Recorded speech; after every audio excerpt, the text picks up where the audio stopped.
Hello, and welcome to another episode of Let's Talk About It. We're here to destigmatize childhood sexual crimes and investigate stories of incest. Many people don't want to talk about this. We do. Today, I have with me Latarsha Haughton. She's written a book called Breaking the Silence. After 30 years of silence, she came out and told her story. That's not an easy thing to do. I'm so excited that she's here, and this will be a fascinating story of father-daughter incest. I also come through that. And so I like to start these, Latarsha, with asking you what your motivation is to be here. People don't understand why we tell our stories, although they get to tell their stories all the time. So if you would just tell us a little bit about, you do so much in this work, and I'm so honored to be with you here today. And I want to thank you for that work that you do. And we'll talk about it at the end of this. But right now, if you could just talk to me about your motivation for all your work around these sexual crimes. When I look around, I see so many hurting women and men. And I used to be that person. And so my heart, when Jesus began to change me and started healing me, he just put it in my heart for me to go back and just share what he did for me with them. Because we all need healing. And until we get to a healed place, we bleed on everybody around us because we don't understand and we're frustrated.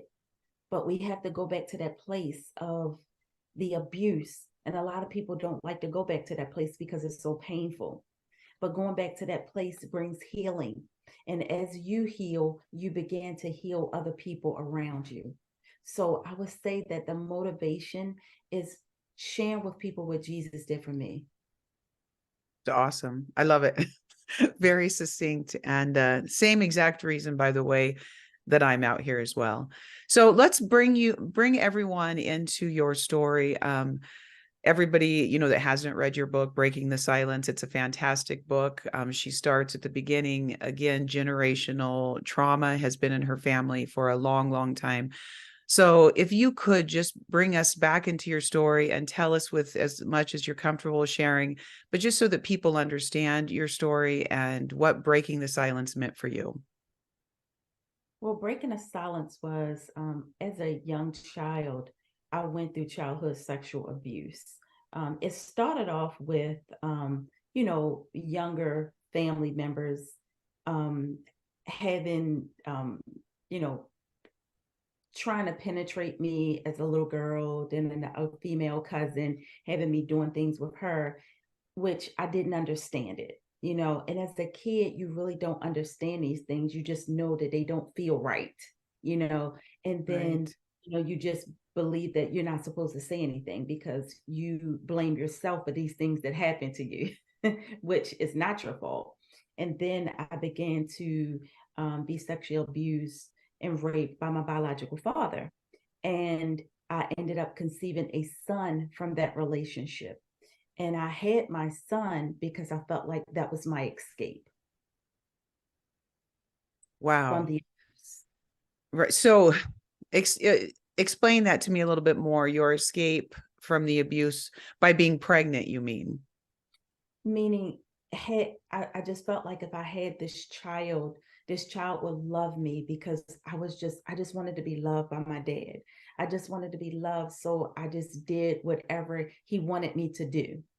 And having this child, because I just wanted to be loved and wanted that connection, I just felt like if I had my baby and I could get away from my dad, I would just have real love. Mm, right. So I that's when understand. I escaped, and I met a guy. And when I met a guy, I told him I was pregnant. And he was liking me. And, I started having an affair with him and, started dating him. And I ended up having this child. And, So can you tell us how old you were when because you were raised by your grandmother, isn't that right? out to a certain degree. So To a certain degree. I was raised by my grandmother, and then my grandmother ended up going into a senior citizen building where children couldn't be there. So I ended up going with my father and then ended up going back with my mother and then going back with my father. When I was, I think, in a fourth grade, I ended up going back with my father. Okay. I stayed So with my father until I was in high school. gotcha. So you were bounced around with family, which Yes. again, these messages that come through that were not worth a whole lot. I mean, I remember in your book you talking about an aunt who was unkind to you, and you always felt that you were in this place of, not being wanted. So at what time did you go back then to your biological father? In a fourth grade. In the So fourth grade. How old were you? I think I was 10, 10. I think about 10 years old. Okay. Now, And did the sexual abuse start then? no, it started when I was about 14. I Okay. started 14. And the only reason I'm going to ask this next question is I think it's so important for people who have come through this to understand the grooming process and what happens. I remember in your story, wasn't there drugs and kind of sex, drugs, rock and roll, around your father's home when you were 14? Can you talk just a little bit about that? Yes, my father did cocaine a lot, ever since I can remember. I remember being a little girl and he had gave me a Ziploc bag with some caps of cocaine in it and told me to put it. I had a little romper on it. He told me to put it on the side of my romper, like where my panties were. Put it at the tip. And I didn't know what that was at that time. But as I got older, I was like, oh my God, suppose I was just sitting there and I had just put it in my mouth or something. Like, you know what I'm saying? So I know it was Right. God with me all the time protecting me. But yes, I was around cocaine all the time because, I always seen him with the dollar bill with the cocaine and a little straw. He would cut the straw and stuff like that. So when I was a teenager, he told me to try it. And I looked at him and he said, I want you to try it. He said, I'm teaching you how to be a woman. And I remember him telling me to take a line. And when I took the line, I just remember my nose running and I kept having feel like I had sinuses or something going on. And it just made me like kind of hyper and but I Right. had never tried drugs before or anything like that. So and I just thank God for protecting me from getting hooked on cocaine. And because once I got away from my father and got away from that situation, I kind of didn't go back to that life because I would look at people and say, I don't want to be like that. Right. Don't Yeah. No, want I completely understand that. So he brings you into this world with him. He tells you you're a woman, right? He's grooming you for the that. next exploitation, right? And of course, praise God that you didn't move into that, which Right. is, it's associated with such severe abuse that I'm thankful that those distinctions were clear. But it's been so interesting to me how to destigmatize these crimes, they all work the same. They always make you feel older than you are. They always bring you into these kind of dark secrets with them. So the first thing he does is expose you to this secret world of cocaine, but he hasn't sexually abused you yet. I assume soon after this, probably this grooming, he then moves you into the world where he's now going to take it further. Is that true? Yes. So before he started the cocaine, it was more of let me um let me see your breasts to see if your breast is growing properly. Mm. And then it was trying on negligees because he was doing fashion shows and he wanted to see me in some lingerie, and from the lingerie, then the cocaine. So yes, the grooming was, Mm. coming, following the steps of him, doing the lingerie, telling me he was going to have these fashion shows and I may need to be in some of these fashion shows. And then he would talk about Wow. breast, and I didn't even have any breasts. I did, I didn't have any breasts. Right. I didn't start developing until really late. And then he would introduce the cocaine, and then he would start making me watch nasty movies, pornography. Uh, it would be all kinds of pornography, sickening.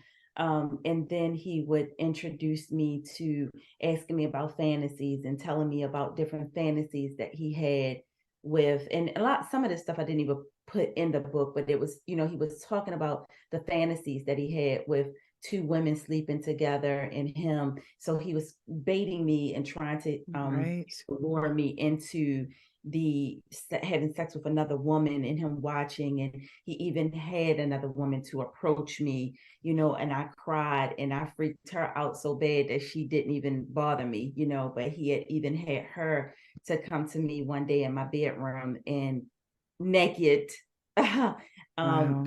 me trying to introduce that to me. And then, it built up into him coming into my room or taking my clothes out of the bathroom when I had to come out of the bathroom to go into my Wow. bedroom. Right. He would take all of my stuff out of the bathroom.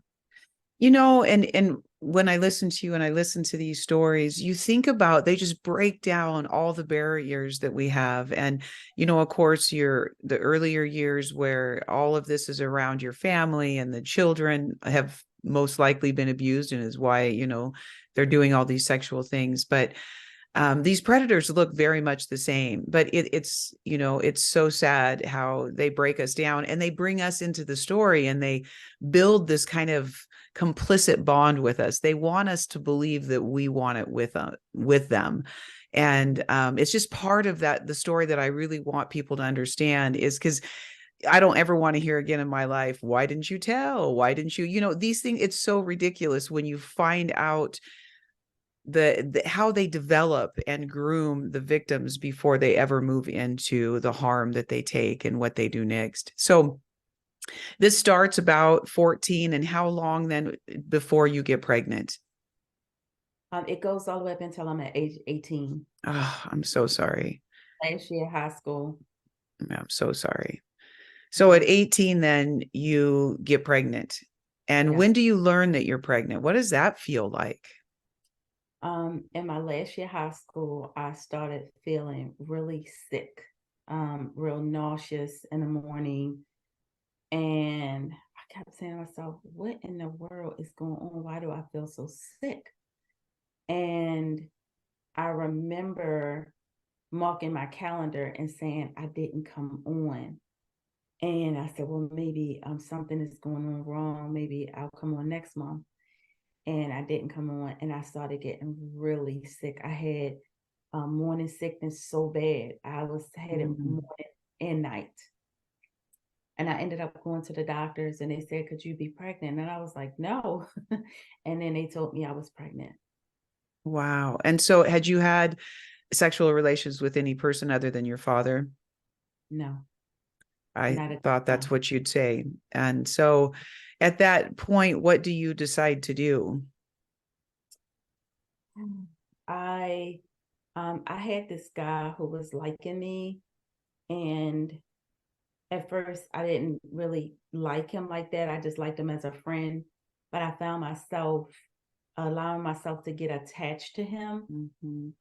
And I started going out with him and started going over to his house. And then as we got into the relationship, I ended up staying at his house even more. And he was like, you're not going home, you're not going to school. And I said, I don't feel good. And he said, well, what's wrong? And I said, I don't know. And so I told him I was going to get a pregnancy test, and I got a pregnancy test and told him I was pregnant. But he knew this wasn't his baby because you No, guys, he didn't know because I wasn't right, showing or anything yet. And right. And yeah, go ahead. I was already a couple of months and I wasn't showing her anything. And I told him that I was pregnant by him.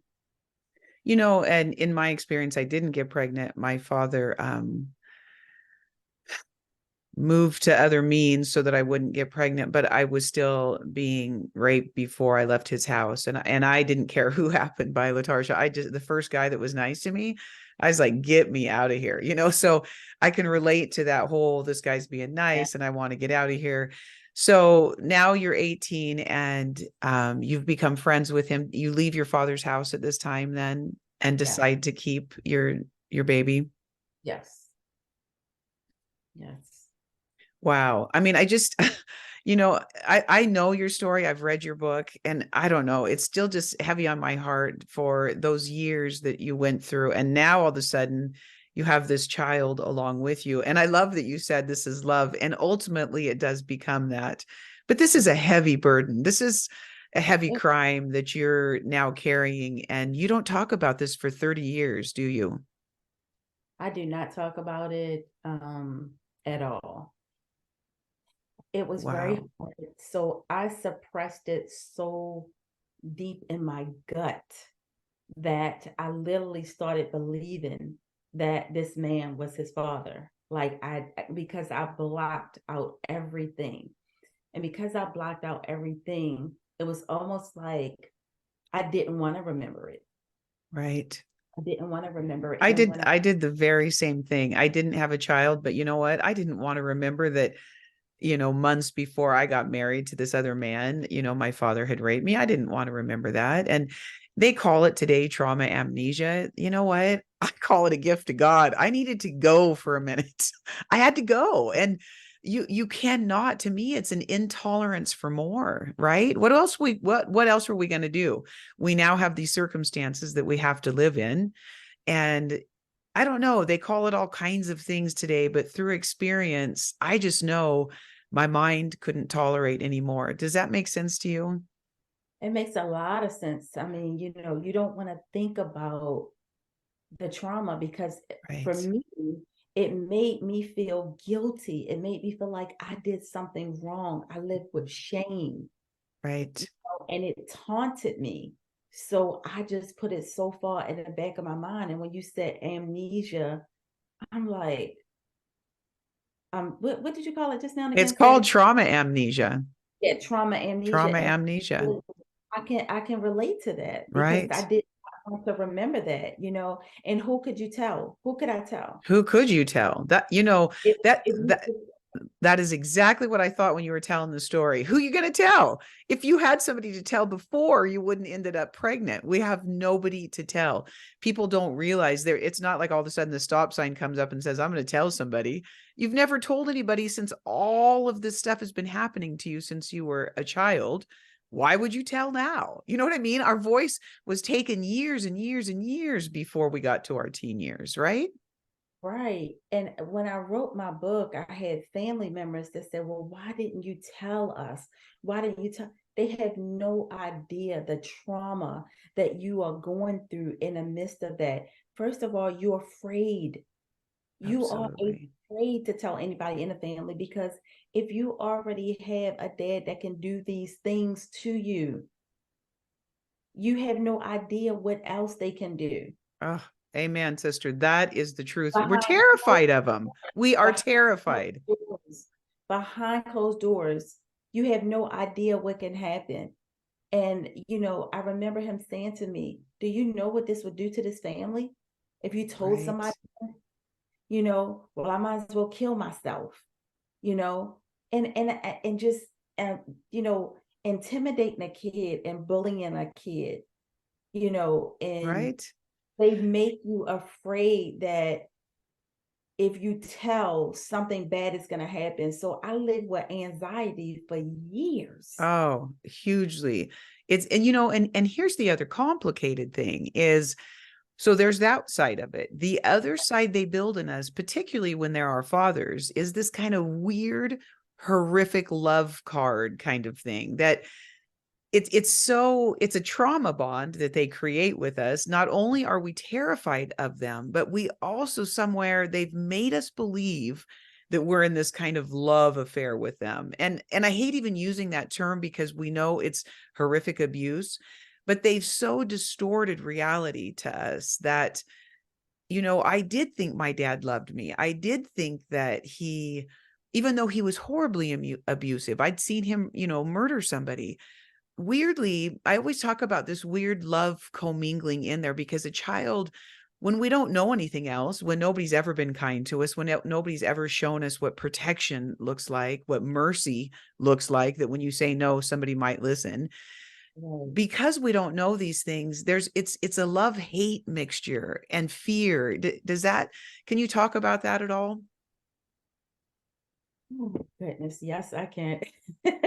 Right? It's complicated, It's very complicated because my dad could do no wrong. right? I heard about my dad doing things. I remember a cousin saying, you made me suck you off when I was a little girl. And I Mm. was really little, but for some reason that trauma stayed in my mind and I never forgot it. Mhm. And I hated her for saying that about my dad for a long time because my dad could do no wrong in my eyes. I loved my daddy. I thought that, my daddy was he was the man, like this is my daddy, I'll run down the street, I'll leave my tricycle and run down the streets, I'll jump off the step and jump in his arms and he would catch, so you have that bond already, but then when it starts happening, how can you turn your love on and off like a light switch? Right. That's a beautiful way to put it. It's very true. You It's your can't. God-given right to love him. Right. And you can't turn it off and on. But these Right. emotions, this abuse that's happening, and this is what makes it complicated and it makes it frustrating because should I hate him now? Should I Mhm. continue to love him? I have to listen to him because if I don't, there are going to be consequences. So it was almost like I had a love-hate relationship for him.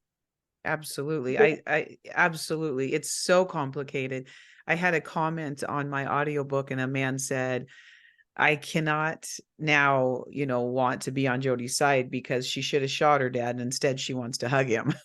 And Latarsha, you will understand the complication in any father-daughter incest or any of those things, mother, son, all of those. And there's a lot of that too. It's incredibly complicated how this love card, it's almost the very last card. My children, unfortunately, I picked an abuser. He, raped my children. And I told them the hardest card you're going to have to play to get free of this guy is the love card, this love that you hold for them, because a child wants to love them. And then they bring you into this secret collusion with them that somehow you're in this secret collusion by your own will. This is not an act of your own will, but they've damaged our mind in the way that we think in such a deceitful, deceptive way that we do feel in cohorts with them somewhere. You know what I mean? And that's the shame. Like you kept a secret for 30 years, Latarsha, 30 years you kept that secret because of the schemes that he played on your soul, on your spirit, and on your mind. And this is what I mean when I say to destigmatize these crimes. These children are so blocked and they cannot see the truth that I pray that with these stories, the telling of these stories, if you're listening and we understand what it feels like to want to love your abuser, to want to hide for your abuser, but the other thing that we understand today is that there is no love with these abusers, none. This is not love. This is 100% from the pit of hell. It is not love, and it is hurting you, and you have to tell. So, Latarsha, now I had to say that because it's so strong, and they keep us stuck with this for so much. So, these are tools that we use to survive, right? Trauma amnesia, the trauma bonding. We have to learn how to uncoagulate our mind around the lies that have come into it. What yeah. other things do we use? For me, I used religion when I was young, from 18 to 35, when I was married to the kid's dad. My father was religious. He would do Bible study in the front and rape me in the back. And so I kind of stayed in his religion. I didn't start drinking until actually I came out and found Jesus, and kind of the truth hit me, and it was overwhelming to step into the truth. But I was 35 before that started happening. So what other tools did you use? Now your son's born, so you've put your trauma behind, or you've blocked it for a minute. It's not behind you, right? Because we carry it with us. So let's state it accurately. But now your son's here. What other tools did you use to make it through that next many years of silence? Well, I would say that sex, I think, became my addiction. Mm, I feel like I would, because I didn't know how to tell men no. mm-hmm. Right. And I felt like if I had sex with them, that would help them to be drawn closer to me and would love me. And I felt like it helped me to be in control. Right. I felt like I was the one in control at this point now. Like, okay, he was controlling me, but now I'm controlling this situation with sex. and I didn't know how to say no. So whenever somebody wanted to sleep with me, I just, would just do it because I didn't Right. know how to say no. I didn't know that I was worthy enough to set boundaries. I didn't realize that I could say, no, I don't want to do that. And I'm not going to do it, you Right. know. So that was one of the ways that I was coping. I wouldn't say there was tools. I would just say it was coping skills. Right. Right. It's this right. It's a coping skill. I used to do that as well. And I always called it was like a quick fix. If I was feeling shameful and like unwanted, I'd just go have sex with someone. And for 30 seconds, it made me feel good until I did it again. So I completely understand with that. But what other coping things did you use? I think many of us use that, by the way. Yeah, shopping. Um, Mhm. I became very controlling because I felt like I needed to control what was going on around me. I Mhm. also would, I started hanging out with friends a lot because I didn't know how to deal with my son looking just like him. Oh, It was like a tormenting it was like a tormenting spirit, a spirit that just oh, wanted I to can torment me. imagine. And then he had a lot of behavior problems, which I did not realize that, huh, I didn't realize that I had no idea what I was getting into by having this child and not understanding how the chromosomes are broken down Mm. with my son now is intellectually disabled with neurofibromatosis and a lot of other disorders that came from the incest. Mhm. So now I'm dealing with a son who has a lot of behavior problems that I'm not understanding. I'm still a teenager at this time. I'm frustrated with life, Wow. not understanding how to deal with this, getting called up to the schools, having to go up to the schools. And it was just a lot. It was a lot. And so you're now focused on just taking care of him, but you're not focused on all of this could be a result of incest. Not focused, not even thinking about that at all, because Right. I had buried that Right. because that was something that nobody could ever find out. So this is Right. scary. I'm going to neurologists and they're saying, were you doing drugs when you had him? And Oh, I'm like, wow. what? No, and that's the first thing they think, that because this child is have a disability, you know, they automatically think that you're using drugs. And I wasn't using drugs at all. Right. I want to read this part in your book. If you have not read um, Latarsha's book, you should get it and read it, Breaking the Silence. It's a fantastic book. In this chapter about suicide counseling and silence, she writes, a 302 is a civil warrant authorized by a physician or police officer, sometimes at the request of a concerned family member or because of one of several incidents, to take an individual to the nearest emergency room for immediate psychiatric evaluation. And then she says, the night I walked out of my doctor's office, the police came knocking on my door. Take us to that moment, Latarsha, where now you've blocked it, you have the son, but clearly all of these blocking coping mechanisms are not working, and you've attempted suicide a few times. Is that correct? Yes. Go ahead and talk to us about that. I was very suicidal, but this is not my story. This is yours. So talk about that, please. Well, it was a time in my life when, because I never got healing from the abuse, I started attracting bad relationships because, we attract what we are on the inside, broken. And I was going through a lot with my ex husband, a lot. And um, I just got so tired. I was just tired. I was just Mm. tired of just life. Like I just felt like it was just being dumped on me. Everything was just being dumped. Everything, from a bad marriage, from my childhood, going through stuff with my son, going through stuff with my daughter. It was just so much.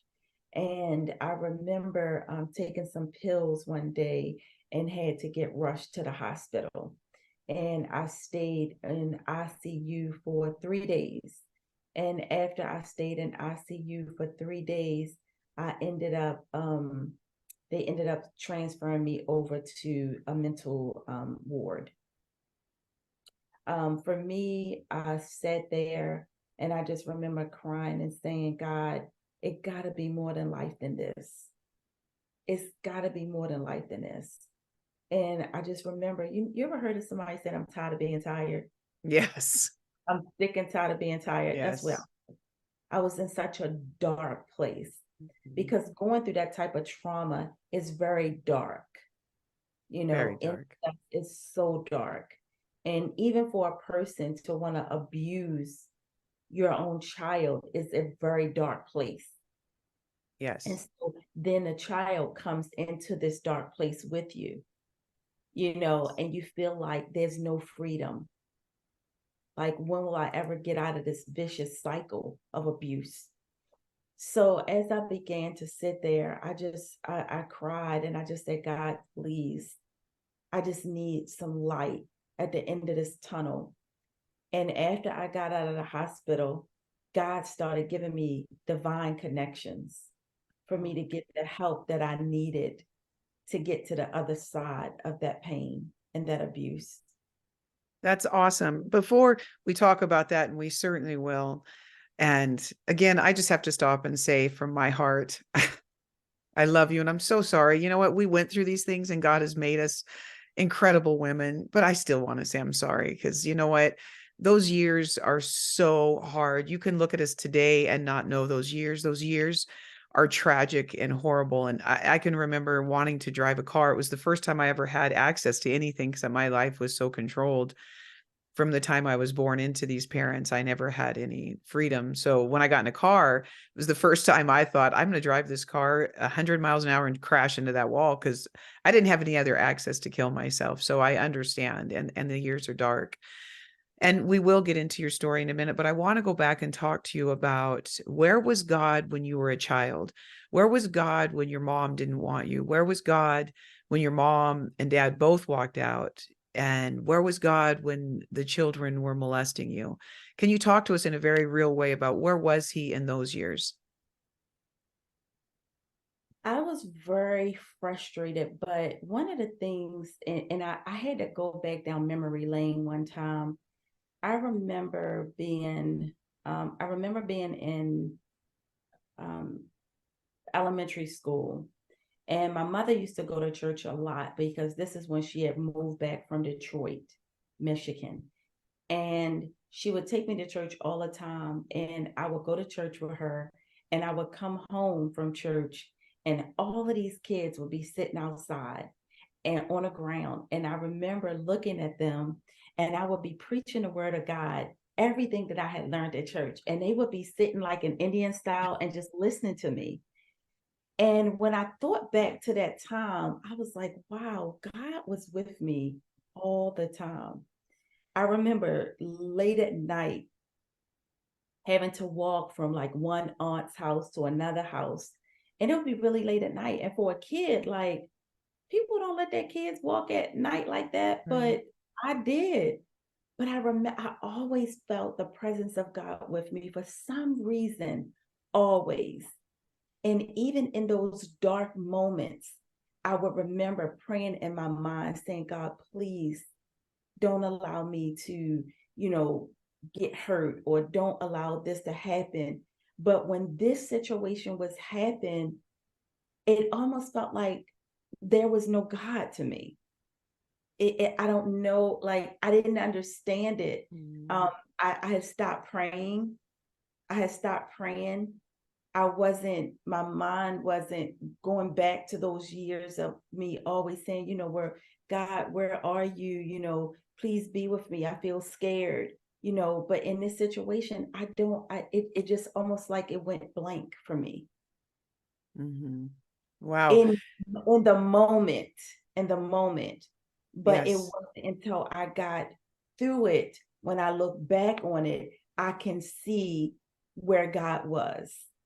But it does feel dark. And you said something that's so clear.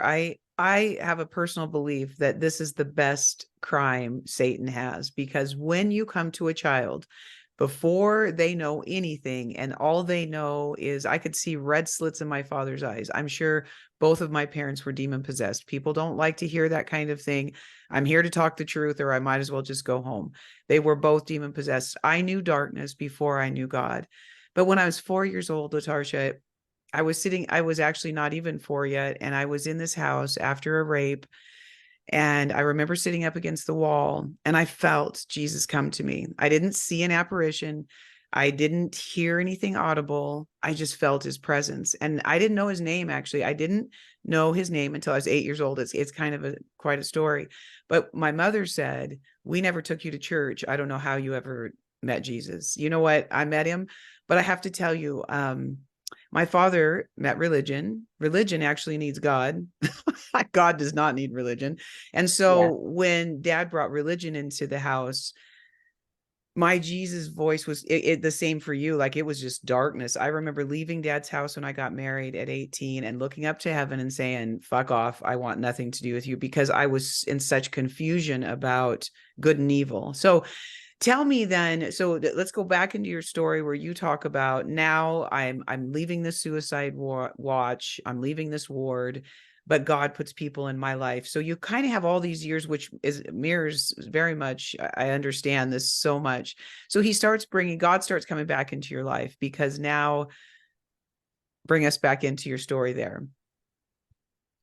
So even after I got away from my father, the person that I was with at the time and told him that he was the father of my son, I talked to him about God a lot.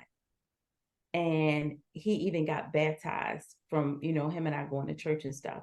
But again, like you said a major word was religion. And that's what I had learned, religion. Right. I Me did not too. really understand Jesus yet. Right. I understood religion. Read your Bible, go to church, read your Bible, go to church. Right. Not That understand, spirit from darkness, by the way. right, not understanding how to operate in the Holy Spirit. Right. So your question to me was, You came out of, when I came out of the yes. hospital, Yes. You yes, said God started putting people strategically into your life. And I brought you to another place. So I just wanted you to come back to that, because I thought it was a very good thing that you were going to share with us. well, so when I was praying at night, I said, God, it's got to be more than life than this. I've been going to church all my life. I've been reading my Bible, trying to understand the Bible, trying to understand how to be obedient to the Bible and all of these things. And this is what you learn as a kid growing up for some people, Mm-hmm. but it was the Holy Spirit that I didn't understand. It was, Right. that Jesus moment, right? Mm-hmm. And he started giving me divine connections. I started hearing him, saying, you know, things will be better. I would pray to him and say, God, if this is your will for me to get this divorce, please reveal it to me. He revealed it, and I Mm-hmm. was like, okay, I'm getting this, and then he gave me a spiritual mom that really, really helped me to learn my true identity in Christ, my That's true awesome. identity. And you said something, and I definitely want to piggyback over to it. Go right ahead. Okay, when you talked about as a child, the enemy wants to get us at a very young age. He loves Yes. to get children at a young age. Yes. This is why it's so important for us to break the generational curses and Yes. speak up and be that voice and teach our kids. Because if we don't, it will happen from generation to generation. And the enemy is very strategic. He's so strategic that if he gets the child at a young age. As you begin to get older, you'll still be in that darkness, and he's stealing your destiny from you. Everything Yes. that God had planned for you, everything that God had in store for you, he is stealing it. But when you break the generational curses, God will double your portion. And people don't understand that we have to break the generational curses. We have to speak up. It's going to make people in your family feel uncomfortable. It's going to Right. make that person feel uncomfortable. But if you are operating in the spirit and you are doing what God is calling you to do, you will be able to stand up for yourself. God will give you a backbone you never thought you had. I did not have a backbone. Yeah, I If didn't either. this 10 years ago, I don't believe that I would have been able to stand up to people, especially when they call me and say, well, why did you write that book? Well, why did you put the family stuff out here? Because I did Mhm. it because this is what God is calling me to do.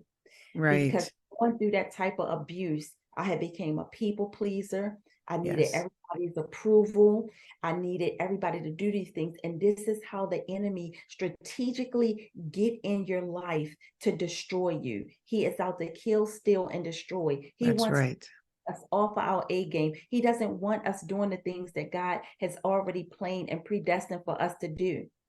So he's stealing that because he was kicked out of heaven, because he had no life, and now he doesn't want us to have a life. Amen, sister. That's all I can say. It's so true. And so with that, how we fight back is with our voice. And the Bible talks a lot about it. I always call Jesus the first freedom fighter that hit this planet. And that's a perfect segue into your story about, so 30 years you're silent. God steps back into your life. Tell me what precipitated you saying, this son and myself share the same father. What were the circumstances around that when you For finally me, told? why are you telling now? Why are you telling us now? How do we know this is true? You get backlash from speaking the truth because people don't want to accept the truth. They rather believe a lie than hear the truth. Oh, it's so true. I don't get that, because I They think they want to stay in their silence and in their darkness and in their secrets. That's why that's my personal, I think it's a strong, they want you to be quiet. I remember my counselor said, Jody, your family doesn't hate you. They just want you to be quiet. Right? because when you speak truth, you are stirring the pot for That's them, right. That's right. and they don't want to deal with the things that they had, the darkness in the dark places that they were in. Right. Who did Like, you first tell, Latarsha, that your son was your father's?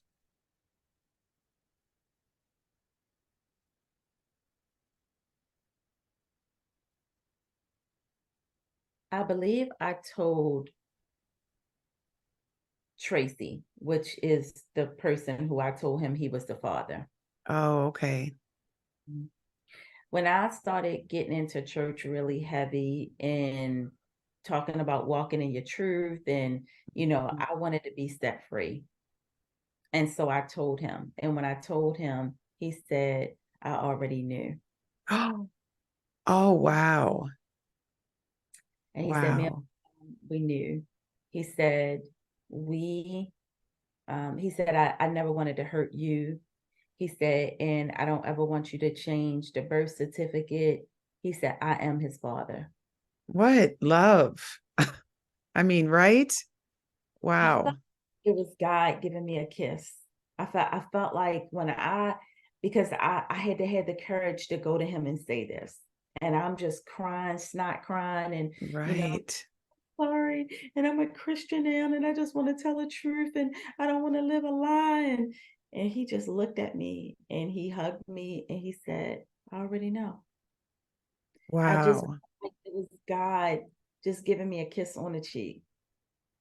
And he took you in, and it's beautiful. I mean, how beautiful of Tracy to unconditionally accept you and know and help you. And, I do believe in these stories, no matter how dark they are. God always gives us enough to survive, right? Until we can find our voice, find our strength, and take our power back from these horrifically evil, dark people. That's really beautiful. And then once you tell once, it's easier to tell again and again, isn't it? Yes. Yeah, Yes. It just brings healing to you when you're able to it talk about does. it. I can talk about it without crying. There was a time in my life I could not talk about this without crying. You know, Right. the more you talk about it, the more strength you get because you are now taking your power back. Right. It's so true. And through that, unfortunately, we have to be honest if we're going to tell the whole story. The truth is, when you tell, a lot of times your family will not stand with you. I have lost my family, although I can tell you I call it the family I came through because I have a family of God. Latarsha is my sister, and I mean that Yeah, with all my heart. And so I have family. But the other thing that's important to remember is if you bring this family with you, you may likely be harming your own children because these people, when they don't talk about it and don't get healed, can perpetuate this sin, can sexually abuse children. I'm not saying that all people are, but you have to be careful about bringing people with you that don't step into healing, right, Latarsha? absolutely. Absolutely. Yeah. So we have to, I mean, to me, I don't feel like I've lost what I've gained. I've gained far more. And the peace that I have, and I don't drink to where I get drunk and fall down. I can still enjoy wine with dinner, but I've found a freedom through telling that I would have never found. I would have destroyed myself and I would have lost my children. And so the gains by us doing this, I'm telling you, for anybody that's listening, you gain so much more. The loss is tremendous. You've heard us talk about a lot of the loss. You know, I love this one book I read called The Power of Confession, and it talked about the congruence between the two hemispheres of our brain that begin to speak to one another when we tell a secret that we've never told. So the truth is, this actually takes part of even just our mental capacity to deny and withhold. And the more you tell, you actually even get your brain back, which is to me a fascinating thing because the cost of everything spiritually, physically, a lot of us are ill and we carry diseases and sicknesses with us because our pain is housed in our body. Did you see any of that? I there were so many releases that I saw when I began to talk, and then when you talk, more stories come forward. You know what I mean? And so I stay Yes, with those stories because I find more freedom in that. Does that resonate with you? it does. Yes. Yes, it Yeah, does. it's a lot. Well, it's remarkable uh that we are who we are, Latarsha, coming through what we came through and that severe childhood trauma that lasts for years and years. I also love people to hear our voices, to look in our eyes and feel the strength that is in our spirits because the truth is, when you've come through trauma and you're on the other side, you can run circles around people who don't know who they are and are timid and afraid and don't speak the truth. There was this other beautiful part that I actually want to talk about now because I haven't talked about this on any of these this series of talks. But one of the things that you talk about in your book that I do want to talk to you about is you have a chapter on forgiveness. Forgiveness is a very difficult subject. A lot of people believe that forgiveness is forgetting. Forgiveness is not forgetting. But could you talk to us a little bit about that chapter that you wrote on forgiveness and what that feels like and how that looked out in your life? Did you go back to your father and did you confront him? Did you forgive him with your voice? What did that look like for you? Ooh. That's big. So for me, I went back to my dad and I said, I got the courage. I was all pumped up and I said, I'm going to go talk to my dad because I'm going to tell him how I feel. Right.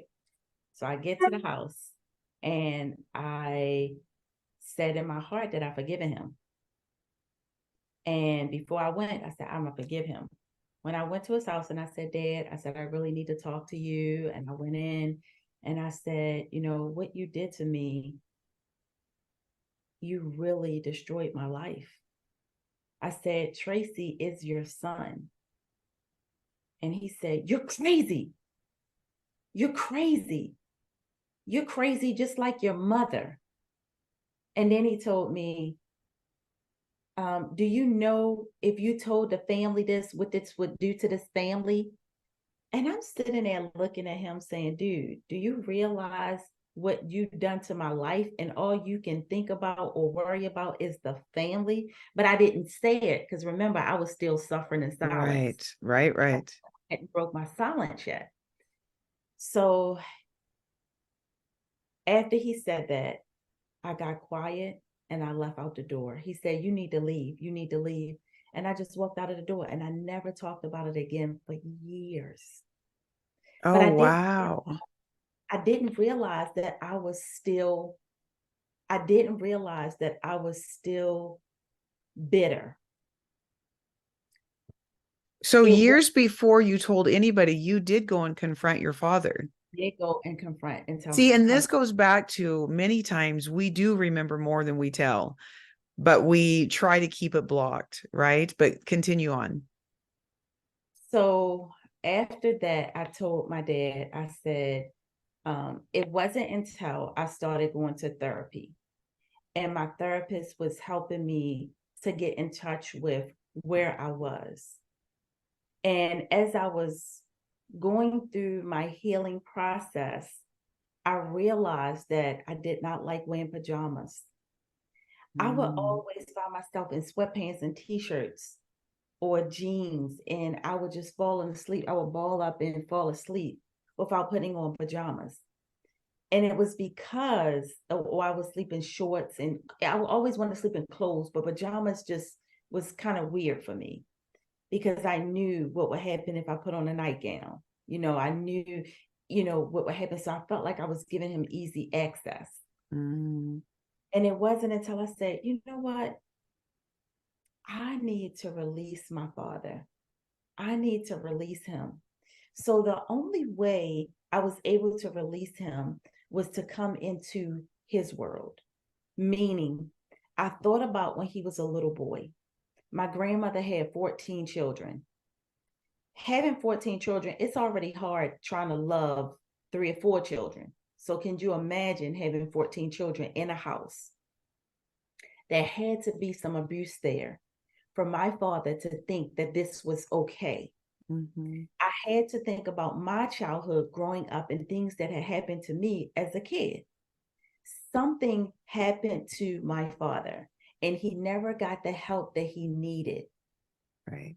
And his world began to become darker and darker because he never tried to get any help. And then the drugs did not help. So he was doing these drugs because he was numbing some pain for some things that he needed healing for. This is how I came into his world and said, wow, I can only imagine what life was like for him as a kid. He never got any help to understand what he was doing. Now, I'm not saying I do not condone bad behavior, right? And I'm not going to make excuses for bad behavior by no means. But I had to come into his world as a kid for me to be able to forgive him and let him go. And once I was able to forgive him, I started praying for him, for God to have mercy on his soul, and that God would allow him to change.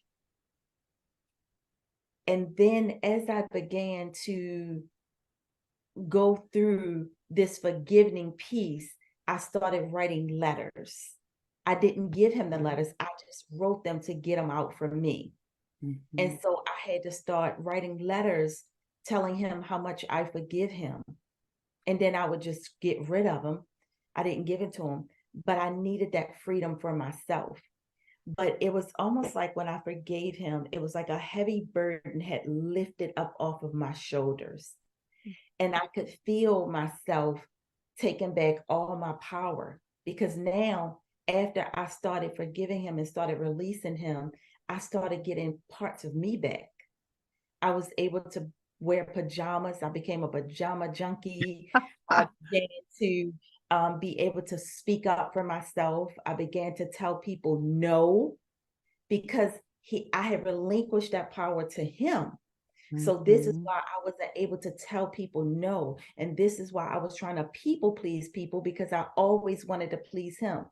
If I got a Right.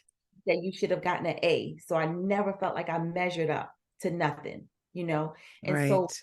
or that I started to forgive him, I started getting pieces back for myself. And You I know, was go ahead, I'm and sorry. no, it's beautiful. And listening to you, it's like what I hear you saying is by me seeing his humanity and his sin-ridden state, bringing some understanding around that, what it did was it plucked you outside of his world. You separated yourself from him. And I always said that I was in my father's back pocket, and they make us commingle or meld with them. And so we don't even see ourselves separate. And I think it's beautiful how you actually just brought the design of forgiveness is truly to separate us from our abusers, because we see ourselves in the story commingled with them. They've made it that way. They've made us believe this, but it separates us is what forgiveness does. That's you and this is me. And I remember that UCU thing that I say. And I remember, I know it was an angel that sat down one day and wrote on this piece of paper, you see you, Jody. And it's what you were just saying, because we're so focused on other people that God can't speak to us. God can't. And you just said, as I forgave him, I got pieces of myself back. So it allows us to separate ourselves from our abuser, and it allows God to bring the focus on us, and it removes our focus from them, because so often we see them with all the power and we just can't take our eyes off of them. I think it's a beautiful way to look at the design of forgiveness. It really is to take our eyes off our abusers and just release them to the hands of God, right? Yes. Yes. That's Oh, beautiful. That's really beautiful. I want to read this one line in your book where you write about your son. It's right here, and it's so beautiful. She says, "My son taught me love in such a deep and profound way. I can say my son is every image of me. He will give you the shirt off his back. If he sees you cry, he's going to cry with you. If he sees someone hurt, he wants to make them feel better. He's extremely funny and loving."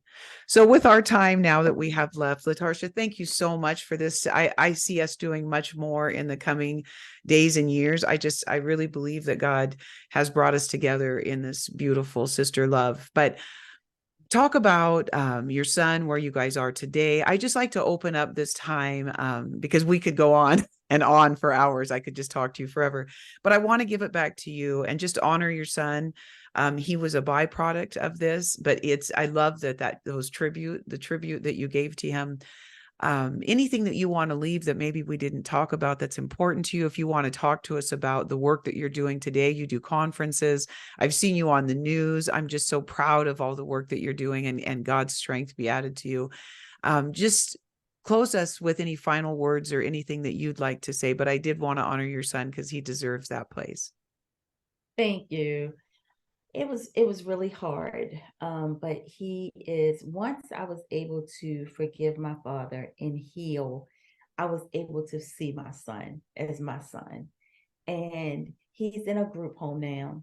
He has a TikTok, and I'm putting this out there because he loves to get center of attention. I He love that. We will drop that in the information on the YouTube channel, by the way. his TikTok, he has like 140,000 Oh, followers. I love it.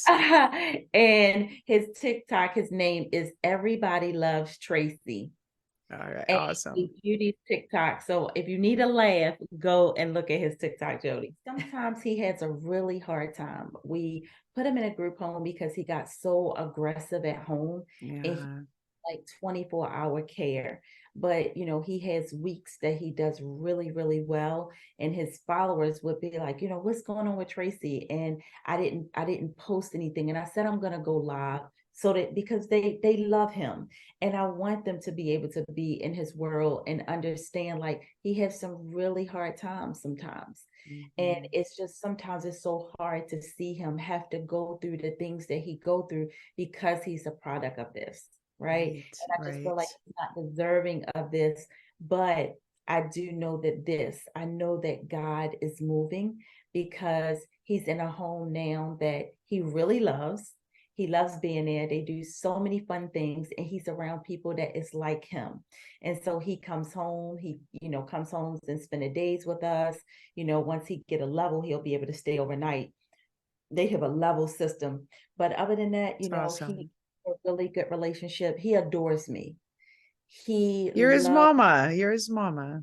loves his mom, and the love that that boy gives me, it just melts my heart every time. And he's such a beautiful person. He has such a beautiful spirit, and I thank God for him.